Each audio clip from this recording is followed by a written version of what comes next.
अगर मैं आपसे कहूं कि रोशनी की रफ्तार भारत में 1200 साल पहले लिखी गई थी, दुनिया आज ये मानती है कि रोशनी की गति को सबसे पहले 1675 में यूरोप में समझा गया। लेकिन भारत में रोशनी को लेकर एक उल्लेख हमारे प्राचीन ग्रंथों में मिलता है।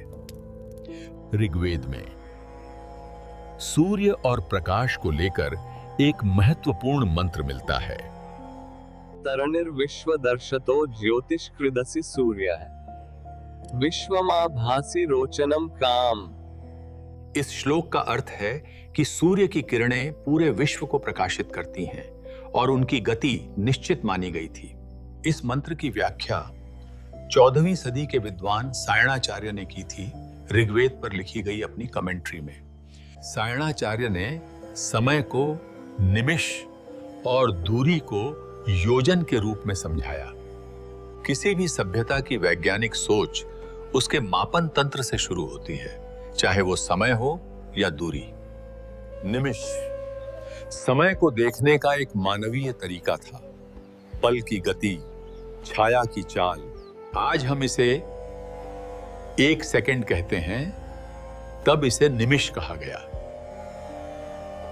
ठीक इसी तरह दूरी को चलकर देखा गया और उसे योजन कहा गया।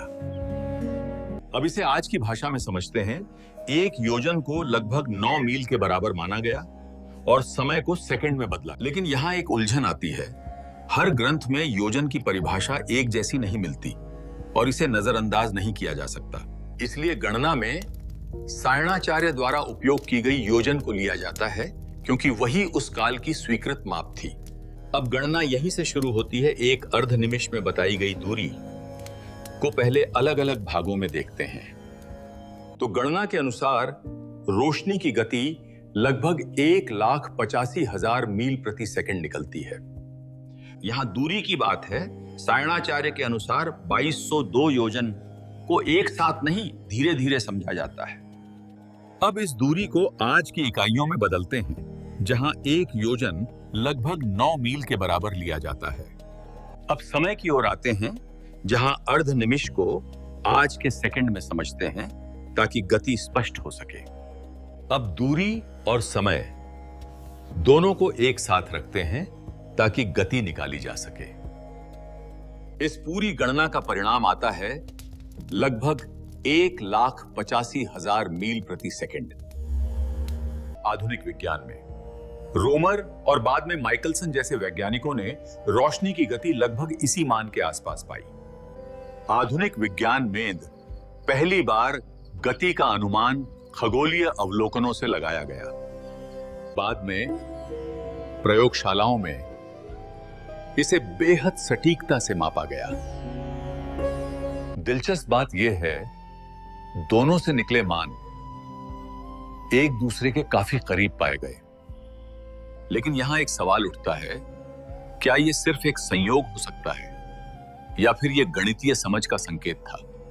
यहां एक जरूरी सवाल उठता है, क्या यह भविष्यवाणी थी या बाद की व्याख्या? यह कहना गलत होगा कि प्राचीन विद्वानों के पास आधुनिक प्रयोग थे या मापने के उपकरण। आधुनिक विज्ञान और संशयवादी इसे प्रयोग नहीं बल्कि गहरी अवलोकन परंपरा मानते हैं। विज्ञान ऐसे प्राचीन संदर्भों को प्रयोग के रूप में स्वीकार नहीं करता, लेकिन उन्हें बौद्धिक अवलोकन के रूप में देखता। विज्ञान हमेशा उपकरणों से शुरू नहीं हुआ, कभी कभी वो देखने से शुरू होता है। तरीके अलग हो सकते हैं, पर जिज्ञासा वही रहती है, सवाल पूछने की। इस कहानी का मतलब सिर्फ एक संख्या नहीं, बल्कि सोचने का तरीका है। शायद ज्ञान हमेशा उपकरणों से नहीं, बल्कि देखने की दृष्टि से जन्म लेता है। तो सवाल ये नहीं कि कौन सही था, बल्कि ये कि हमने देखा कैसे। अगर ये सोच आपको रोचक लगी, तो अगली कहानी समय और गुरुत्व पर है।